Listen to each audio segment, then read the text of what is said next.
Yes, we signed non-disclosure agreements at that place. Everyone knows this. Everyone has to sign one. Well, most people have to sign one.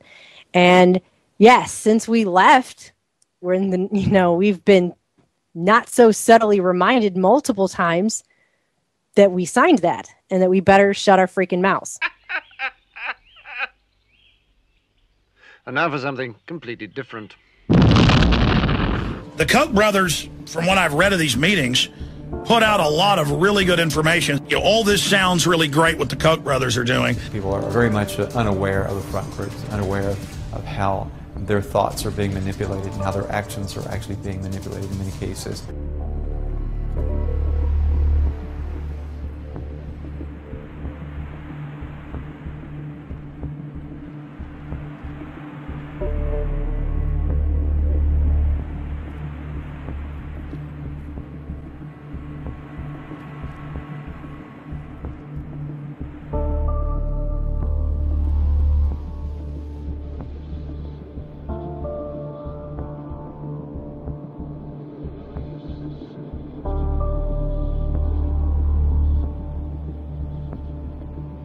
The Koch brothers recently wrapped up their annual Big Money Summit where they met with corporate leaders, lawmakers, and other billionaire conservatives.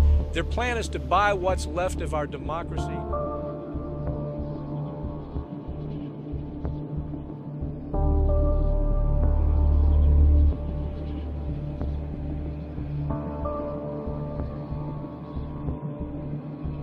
So it's not Koch brothers good guys, everybody else bad guys. It's just that I've been constantly accused of working for the Koch brothers with no evidence. And then so I go and I think, I say, well, let me really research the Koch brothers. And so it becomes kind of a little pet project as I do in research. And I discover that they're anti-Agenda 21. They have, quote, secret meetings with conservative leaders. And they sneak out the audio, and it's, how do we defend the Second Amendment? How do we defend the family? How do we keep America competitive? How do we reverse offshore?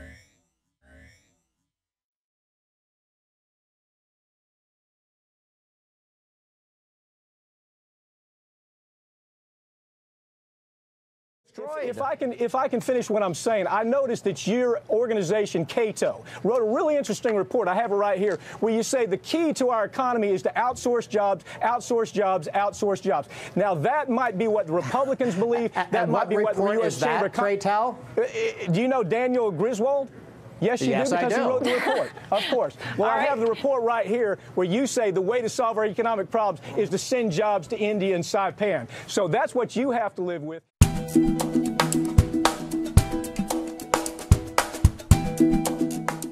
The trade deficit sounds bad. Every time a news reporter talks about the trade deficit rising, there's a collective groan. Oh, no, it's bad. Or if it falls, we say, whoa, that's really good news. It sounds like we're losing something. It sounds like something must be repaid. And it's one that I'm sorry to say is shared by more than a few economists who don't think seriously about trade. Actually, a lot of economists don't think seriously about economics. I think this view is completely backwards. A trade deficit never, ever, ever is a cause of economic harm. It always improves the economy.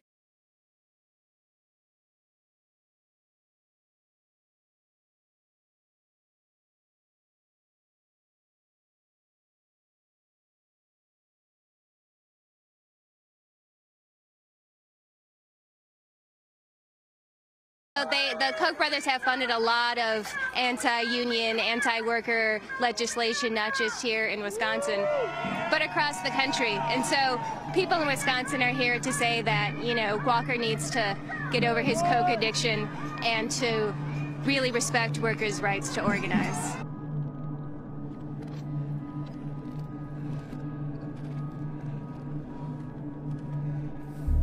I think this view is completely backwards.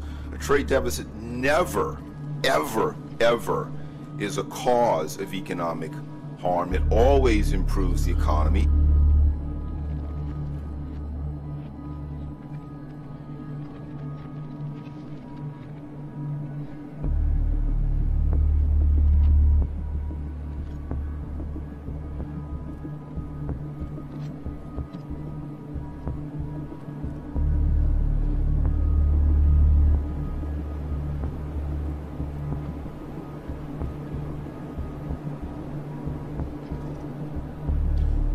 do we keep America competitive?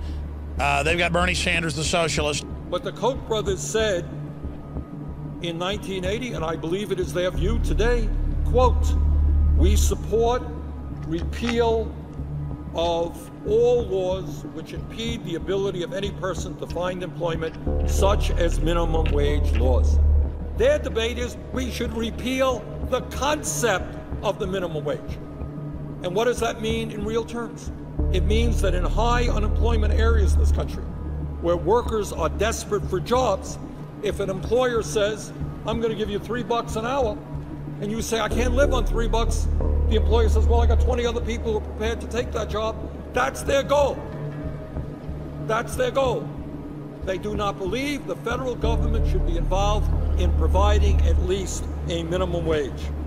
You got the Koch brothers that funded Bill Clinton and the Republicans.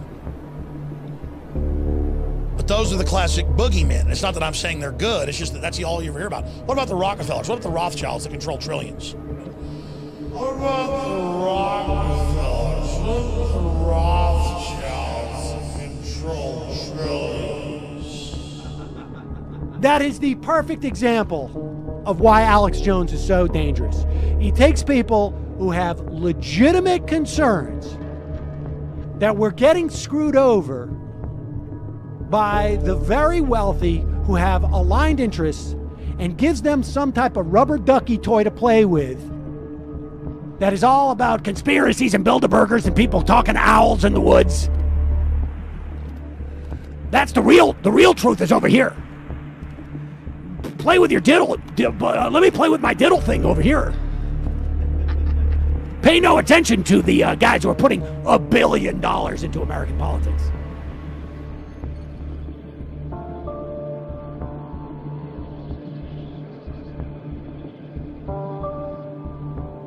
My reaction is God bless the Koch brothers. They're fighting for our freedom.